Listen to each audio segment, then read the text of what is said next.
everybody, I'm Jonathan Randall, and welcome to another episode of How You Like Me Now. I am sending love to people all over the world, even those that have been trying to suppress my voice or spread hatred. I strongly believe that the best and only way to truly fight hate is with love. As Martin Luther King Jr. said, returning hate for hate multiplies hate, adding deeper darkness to a night already devoid of stars. Darkness cannot drive out darkness. Only light can do that. Hate cannot drive out hate. Only love can do that. This week was Martin Luther King Day. For those of you that don't know about MLK, he was one of the most prominent leaders in the civil rights movement in the United States and strongly believed in nonviolent protest. He was a huge advocate for equality and freedom and won a Nobel Peace Prize for fighting racial inequality through nonviolent resistance. Sadly, King was assassinated, but his legacy lives on and he is honored every year with his own federal holiday. MLK's most famous speech is I Have a Dream, which is still incredibly relevant today. Not only when it comes to the bigotry and racism that black people in America face daily, but if you change every time he mentions the US or white people to Israel, and every time he mentions black people to Palestine, it fits incredibly well with the oppression the Palestinian people have faced from the state of Israel and the Palestinian struggle. As I mentioned, King advocated for nonviolent protest. And there is a particular excerpt from the I Have a Dream speech that I wanted to share with all of you. I will replace a few of the words so it speaks directly to what's happening in Palestine.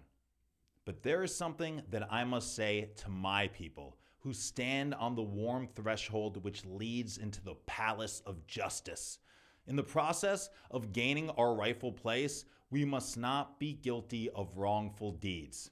Let us not seek to satisfy our thirst for freedom by drinking from the cup of bitterness and hatred.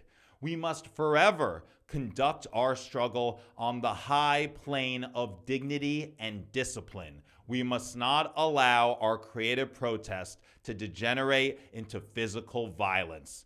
Again and again, we must rise to the majestic heights of meeting physical force with soul force. The marvelous new militancy which has engulfed the pro-Palestinian community must not lead us to a distrust of all Jews or Israelis. Many of our Jewish and Israeli brothers, as evidenced by their presence here today, have come to realize that their destiny is tied up with our destiny. And they have come to realize that their freedom is inextricably bound to our freedom. We cannot walk alone. These words are as true now as they were when King said them. I may have changed who he was talking about, but what he was talking about will forever be true. Freedom and equality for all. Another quote of his that I really love is, if we are to have peace on earth, our loyalties must become ecumenical rather than sectional. Our loyalties must transcend our race, our tribe, our class, and our nation. And this means we must develop a world perspective, which I couldn't agree with more. We have to unite as human beings who share this earth and life rather than let division based on our race, religion, nationality, or sexuality control us. This reminded me of a book I'm reading that talks about the concept of us versus them and how the mind is eager to categorize people into social groups. There was a Jewish psychologist named Henry Tajfel who survived the Holocaust and after experiencing its hatred and horrors wanted to understand how anyone could be a Nazi and have allegiance to such a horrible group. He conducted experiments that showed people have a group bias no matter how meaningless the distinction that separated them into groups was. This is such a primitive response that people actually prefer getting less if it means the other would get less than them. They cared more about their group winning than situations where everybody wins. This us versus them mentality is totally exploited by those who profit from causing division. We are sadly so susceptible to biases based on insignificant differences. Often, people will act irrationally and refuse to cooperate because they are more concerned with conforming to their group than doing the right thing. We need to see people as individuals and judge them on their character and actions, not on their nationality or religion or race. It's good to be different, but we can't judge people as being superior or inferior because of it. I was feeling crazy guilty about not making it to Washington, D.C. this past weekend to march for Palestine.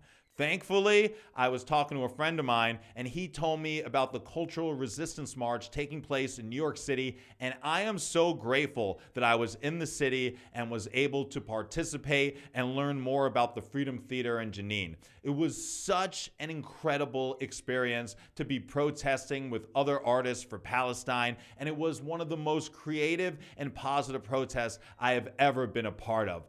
I am so lucky that I met such amazing artists who all came together to speak out to end the oppression of the Palestinian people.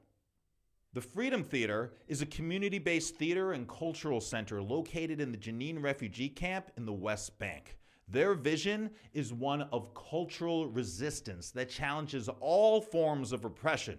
They use art as resistance and as a catalyst for social change in occupied Palestine.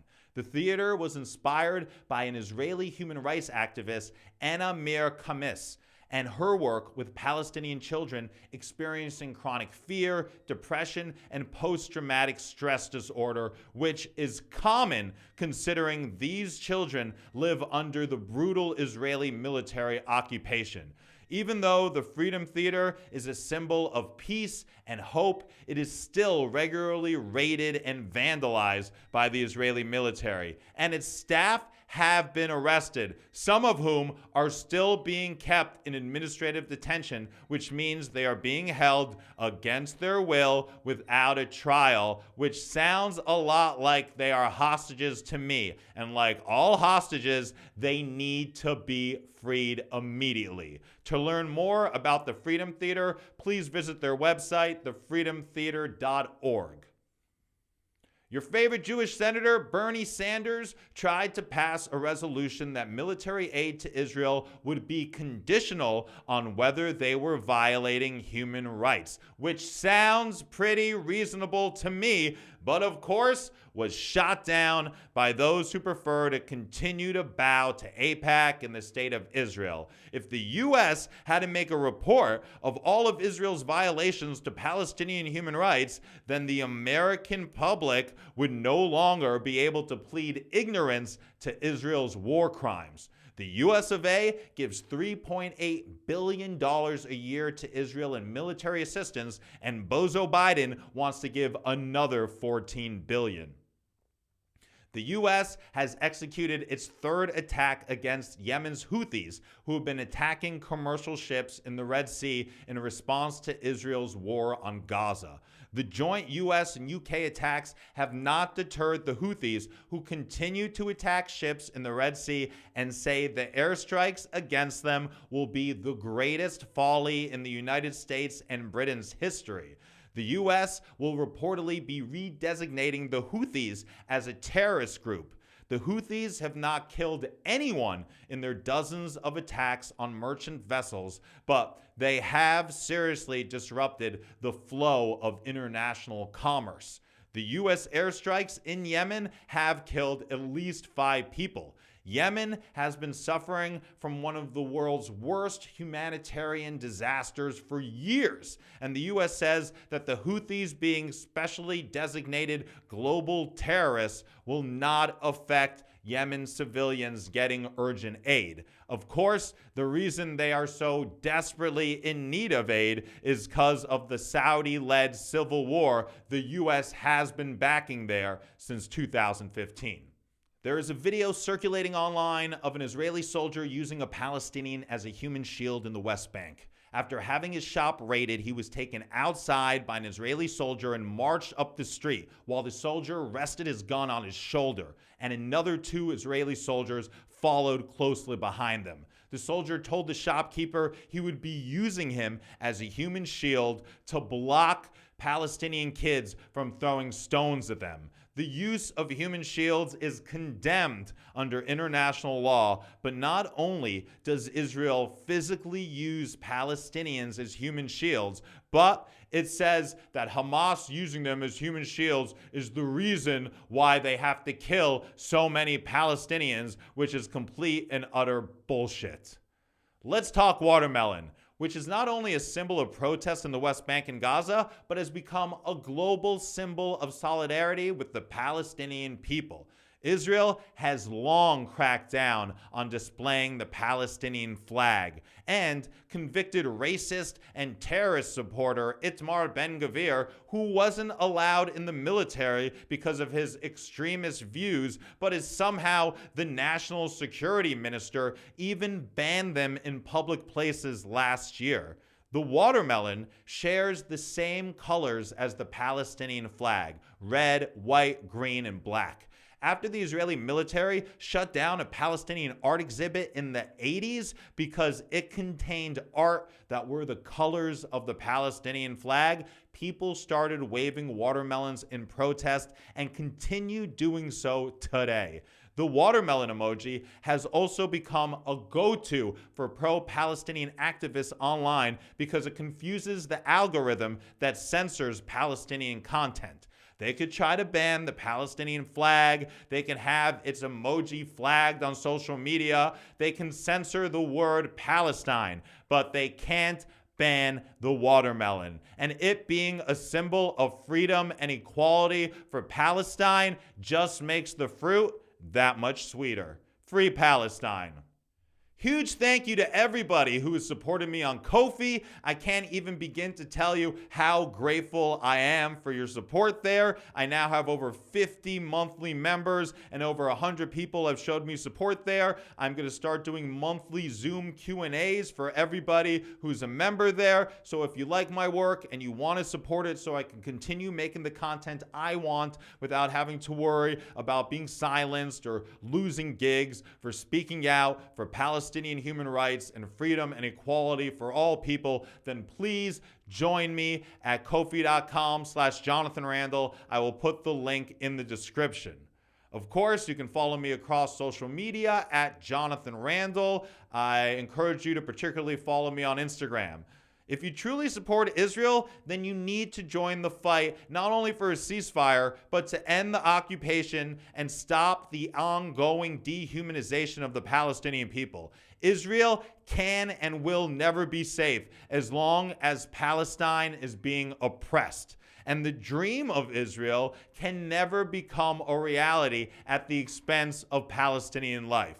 A free Palestine and a safe Israel are one and the same. Free Palestine.